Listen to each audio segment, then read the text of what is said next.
Hey everyone, it's Don McKinnon, pastor of Legacy Church. I am here speaking in the now to give way to something that is in the past. What you are about ready to listen to was originally recorded for our old Keep Moving Forward podcast.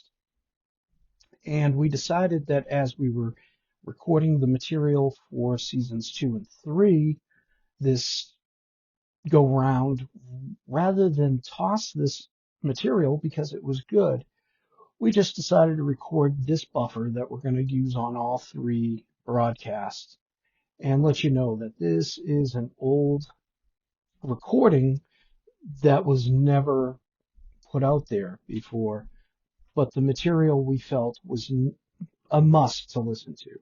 So we hope you enjoy it, and we'll see you later.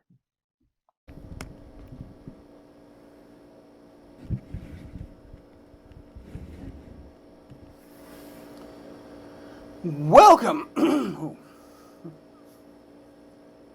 Gladly I can edit this. Okay. Go lay down. Go lay down. Get on your couch. Two kiss. Nope, over here. Get on there. Come here. Two kiss. All right. All right, come on.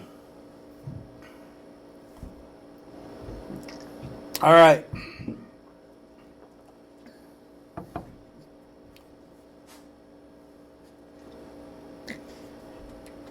And welcome back to Keep Moving Forward, as this is our, I don't know what to say. Well, we're going to get into housekeeping on that, but I am one of your hosts, Don McKinnon. It's been a while, and with me is my lovely co-host, Natalie McKinnon. Good to be back. And if you're hearing noises in the background, understand we are in the midst of a humidity wave. I'm not going to say a heat wave because Right. it's just oppressive.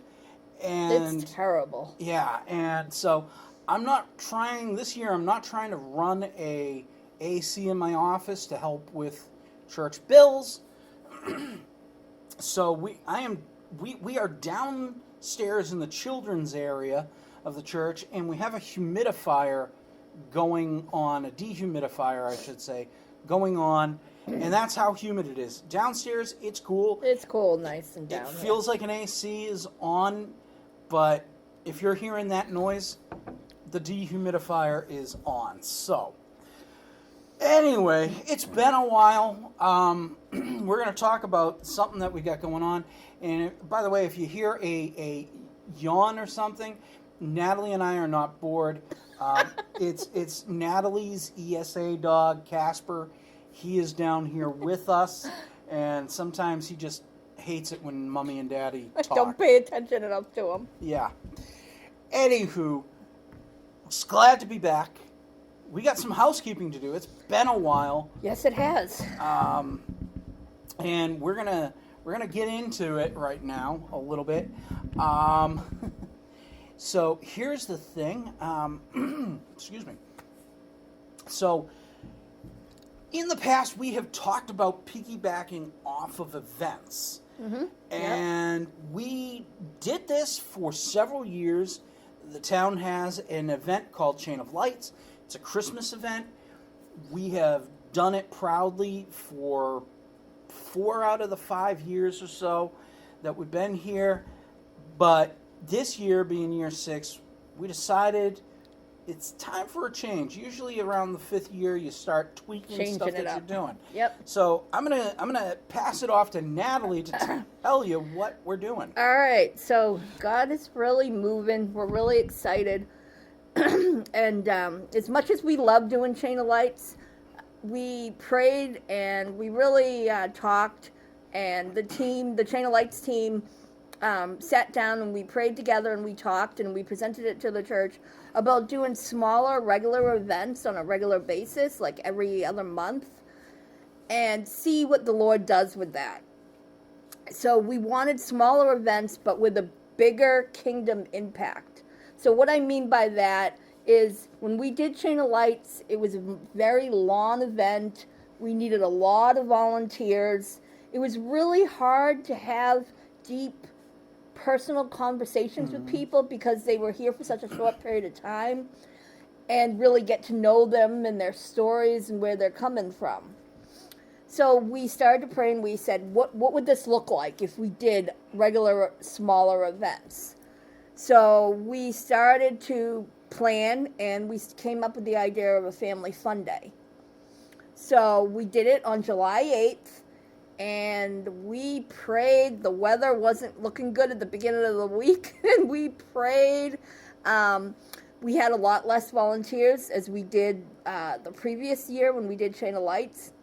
So the Lord just opened up the door for another church to connect with Pastor Don, and him and his church had 2 missions teams that were visiting their church, and he literally sent about 25, 30 of their 70 people to come and help us.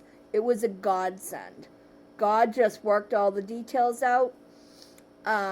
We had bounce houses, we had face painting, food. It was all free. It was just a love on the community. But the really awesome thing about this whole thing was God accomplished through us exactly what our purpose was. And that was to have personal conversations with people. We weren't so spread out. We weren't so busy. We got to pray with people. We got to hear some of their stories. And we had 2 families come back on Sunday morning because of that. And we're already planning our next event for September.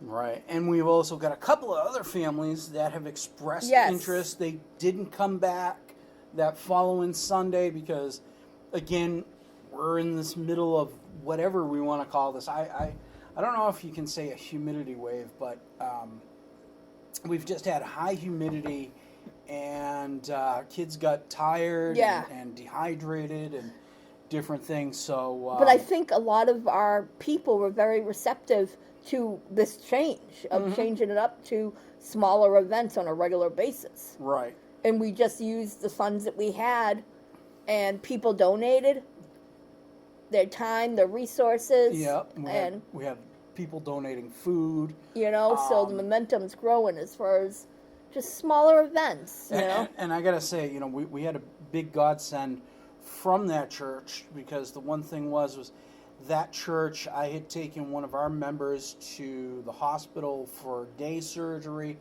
I was contacted by the pastor. They wanted to volunteer because they've heard a lot of the stuff we've been trying to do.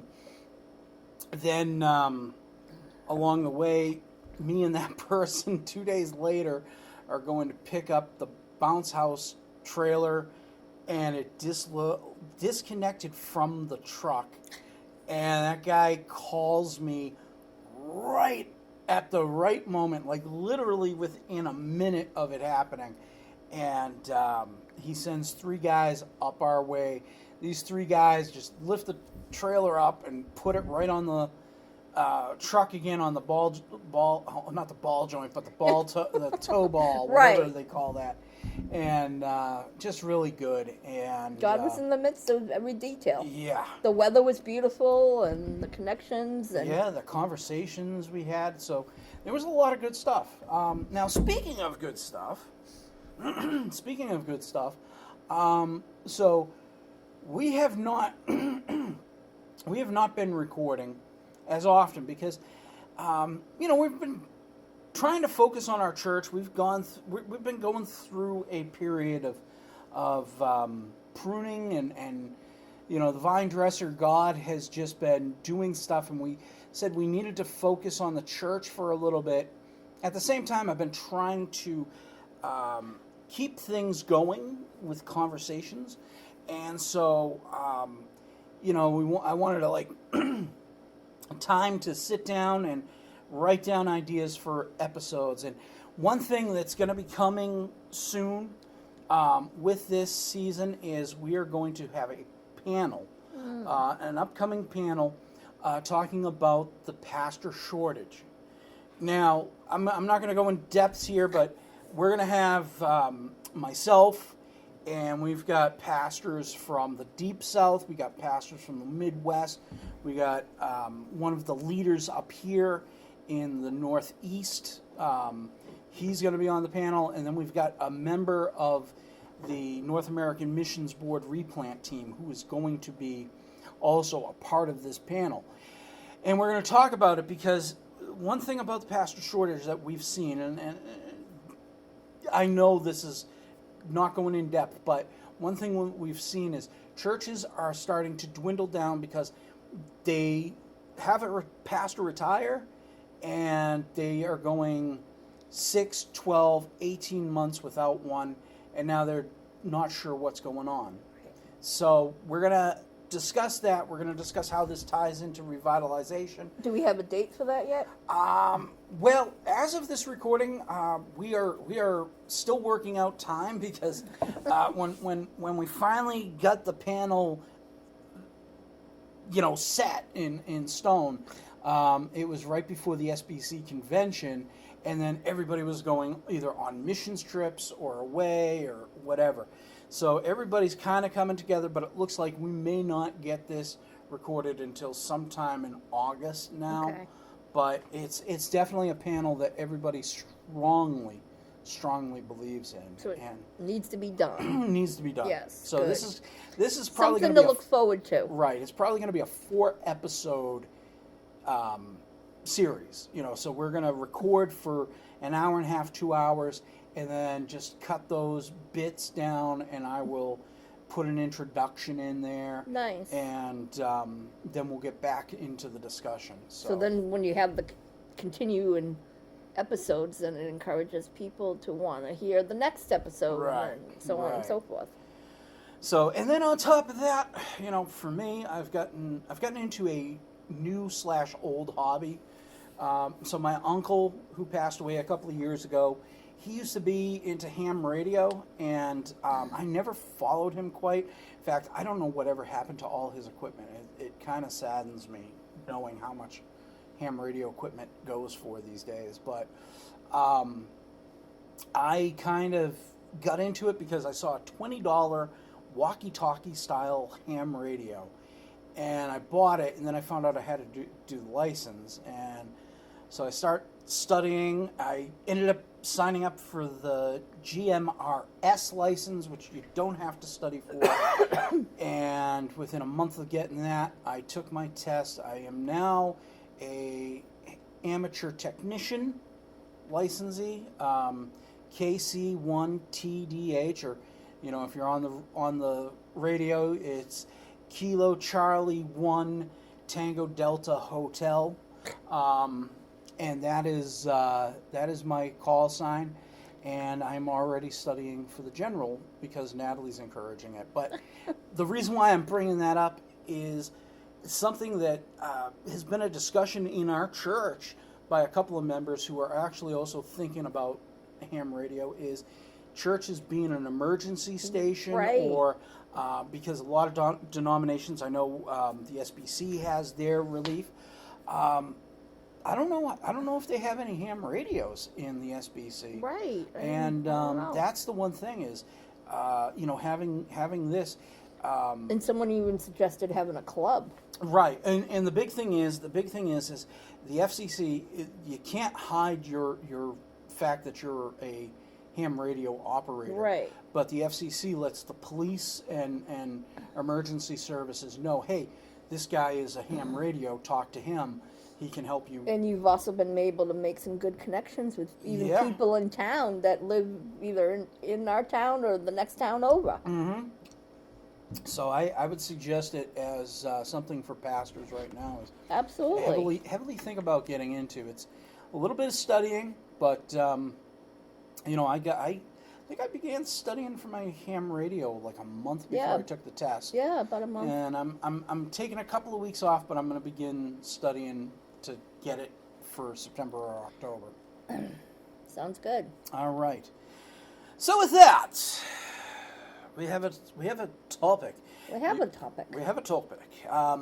The topic, if you haven't already seen it in the in your stream there, and it's a long title. I know we're going to be cutting it, but The long title that we've written down is "What is proper for the pastor when visitors from other churches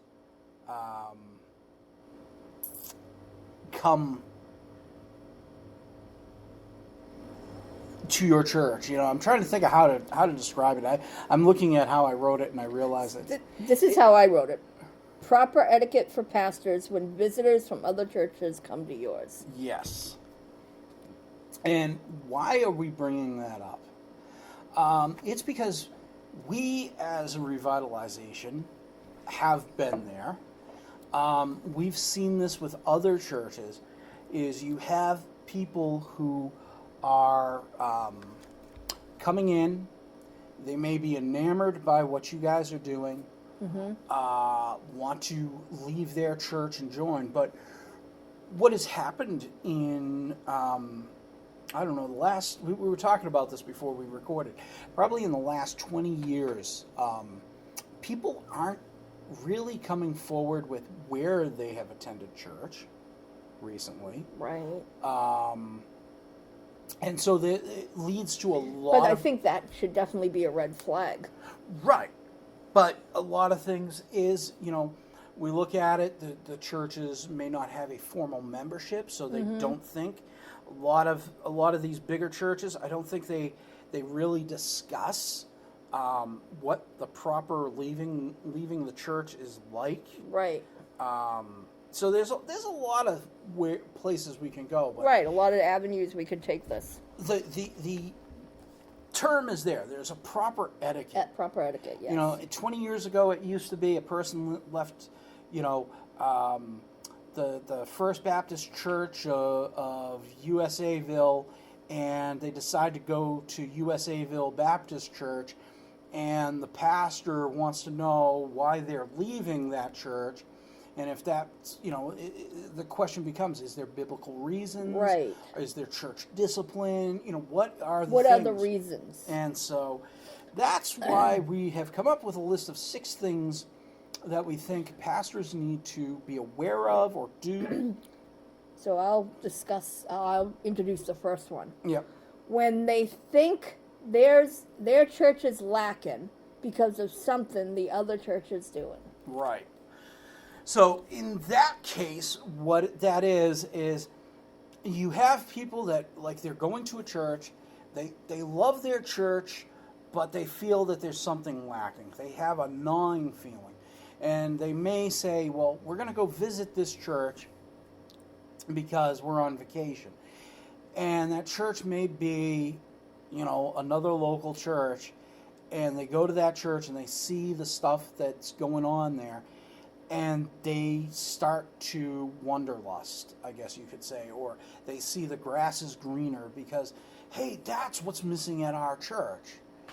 And so they start making the plans that they're going to leave where they're at, where they're probably situated.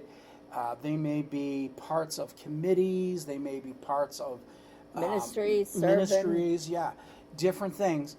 And they just decide that out of the blue they're going to go and join this. And I think this is a bad thing that happens because even if you're a pastor and you're trying to build your church, you want to find out what's going on. Absolutely, right. One of the things that, like we discussed before we came on, is one thing a pastor should do is, have a good conversation with them, find out, ask them, where are you currently going to church? And then, why are you interested in our church? And hopefully along those lines, this thinking is brought up and the proper etiquette for a pastor to say. And this is something a dear old pastor mentor of mine used to say. Natalie knows this well enough too. He would always ask that, well, if this is on your heart and it's missing in our church body, then maybe God's leading you to start that, or God's leading you to do that. Yeah. And so that is the thing that I think we as pastors we need to be aware of. We want to build up our churches. We want to have people coming in and really look good. But I think when the pastor has the conversation with those individuals, and he has that conversation, and he says, "Why do you want to leave?" Well, my church is lacking. Maybe they're lacking because they're struggling with lack of volunteers. There's different reasons why. So if he has that conversation with them, he's going to have a better understanding of why. And another thing, and it might be a good ministry for the other church to start, but just might not be the right time. Right. And another thing is it could be, that if they start that ministry up, maybe that's why people haven't been sticking around, because that's what they're looking for. And if you're the one that starts up that ministry, that's going to keep people there. The other thing is, like you said, to build off of that, is maybe it's not a good fit. We got to remember that there is no cookie cutter way with churches. And so, if you're visiting a suburban church or an urban church, and you're going to a rural church, that's apples to oranges. Right. There's two different things there, and that becomes that type of thing. And if the pastor from the other church doesn't know or has never served in the dynamics of that other church, he's looking at what works for his church, not realizing that it's not because that other church doesn't want to do that ministry or outreach or whatever, but it's just not a good fit for their demographics in their church community. And the other thing is, too, like we talk about rural churches, we're a rural church. One thing that's starting to kind of get is, if you're in a rural community where you can't go door to door, this is what I'm seeing now, is some rural communities you can go door to door. There's, sidewalks that you can walk up to a person's house and knock at the door and stuff. But if you're like in our community, where you're kind of like at the center of major towns, you're becoming a community church, right? Especially when I look at our demographics, and half our church is from town and the other half is not from town. Right. You're a community church, so it may be a good fit in that regard, because it's going to keep attracting people. So that's number one. Number two is something that I know we have been guilty of. I've done this myself. Is don't push weaknesses, push your strengths. Right. So, kind of like, a visitor comes and you're quick to sit there and say, well, we don't have this, and you're focusing on everything that you don't have, trying to have a positive spin on it. Mm-hmm. There's going to come a time when you have that conversation and everything, but that can be a big turnoff to people that are looking for a church. Right. Focus on what you do have. Focus on, the strengths that you do have. Mm-hmm. It's kind of like, and I mean, granted, I did kind of do this yesterday, but we didn't have visitors. that was the reason why I did it. But it's kind of like the pastor gets up there, and it's the summer, and everybody, there's a good deal of people away, but you have that one visitor, and you get up there and you say, I know it doesn't look like we have much, but, right. So-and-so's away, that can be a turnoff to visitors, right. Yes. Like yesterday, just for people listening to the podcast, yesterday we had hurricane warnings. Yes, New England gets hurricanes. Massachusetts gets hurricanes. We live in what is called Hurricane Alley for New England. And we had, not hurricane, well, we do have hurricanes, but we had tornado warnings. That's what it was. And so those tornado warnings kept people away. And so I kind of got up there, and we had people that were coming in going, are we having church? Because they didn't see anybody, because, people were staying home. They were being smart. People, I talked with Eric, my former co-host, and he said, yeah, it's going to be a smart move for them to stay away. But if visitors were here yesterday, I wouldn't have brought that up. Right. And that's what we have to do. We have to focus on the strength. So I would have been focusing on, hey, after we've had this great outreach last week, we're focusing, we're looking forward to Right. September when we're going to do the next one. And hey, in August, we're going to have a movie night for the church families. And, I'd even go into like how we're going to start doing family dinners. Right. So that is the one thing we don't want to do. You don't want to push. You don't want to push weaknesses. I guess the way I'll close this is saying it's kind of like something I've been telling some of our people around here is because we've had people who have been guilty of it. Don't push the weaknesses. People want to know what's keeping you here. Right. So that's the thing we got to do. We got to push those strengths. Right, definitely. All right. So the third point. The third point. What's the third one? I can't even You can't read your own writing. Is ask questions to find out where they're from. Oh, yeah. Okay. Yes. Okay. All right. And this one, me and Natalie will kind of take both part of. So the thing is, the reason why we're bringing this one up is, again, a lot of people don't want to bring up what church they're from. And But again, that I mean, just because of personal experiences and stuff, I think, it's good to know where they're coming from, because if they're on church discipline or there's an unbiblical reason why they've left, Mhm. and, if every church has been burnt at some point or hurt by people that, Right. wolves in sheep's clothing kind of thing. And like I've seen this too, where when we talk about a biblical reason, is like it would be one thing. We were talking about this. It would be one thing for a person to come up and say, "My pastor has begun teaching a doctrine which I strongly know is against the Bible," and it's. I've brought it up to him. I've tried to do all that I should according to Matthew 18. Yep.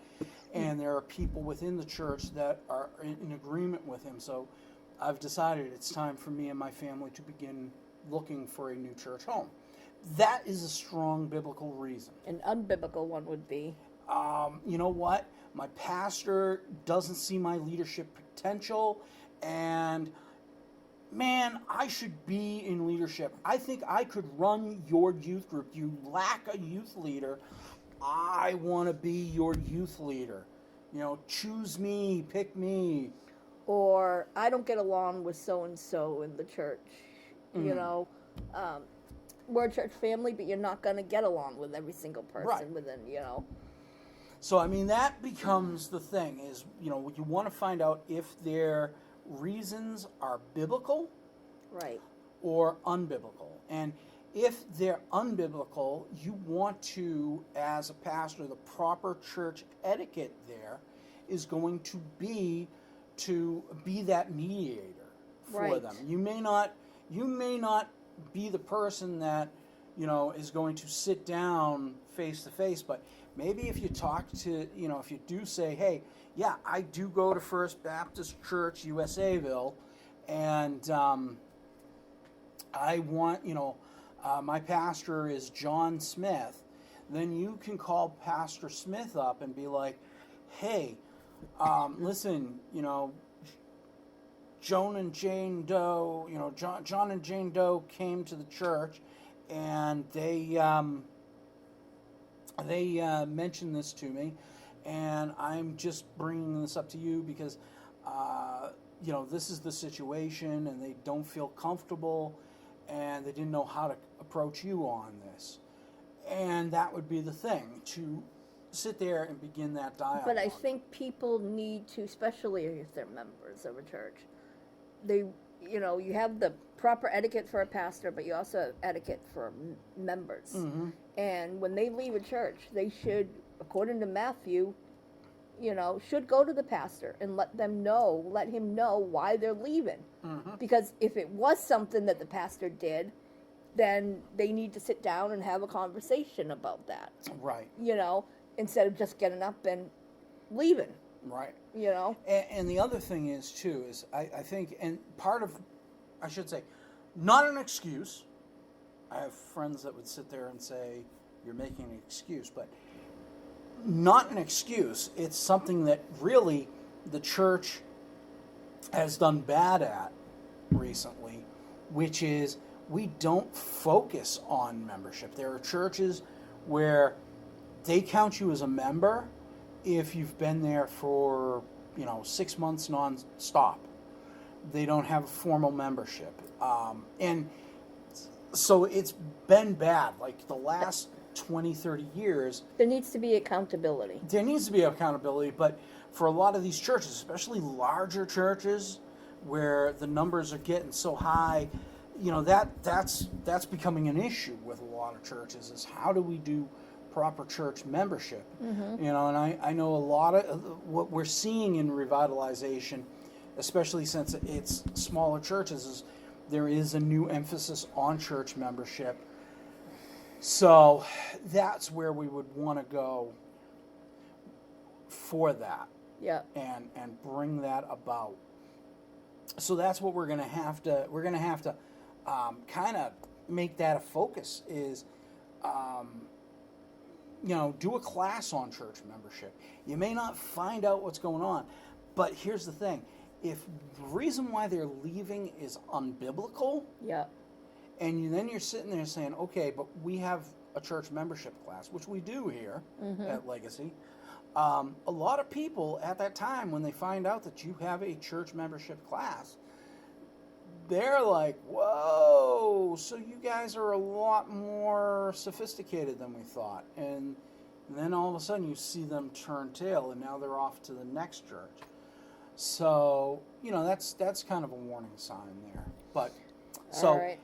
that is going to be the end of part 1 of our series. We're only doing part 1. Yeah, we're doing part 1. We're gonna record part 2 right after this. So that is the end of part 1 of proper etiquette that pastors should be doing when visitors come to your church. So with that, I'm gonna say be on the lookout for part 2 next week, and be on the lookout for the panel on the pastor shortage. So, with that, good day. Good day.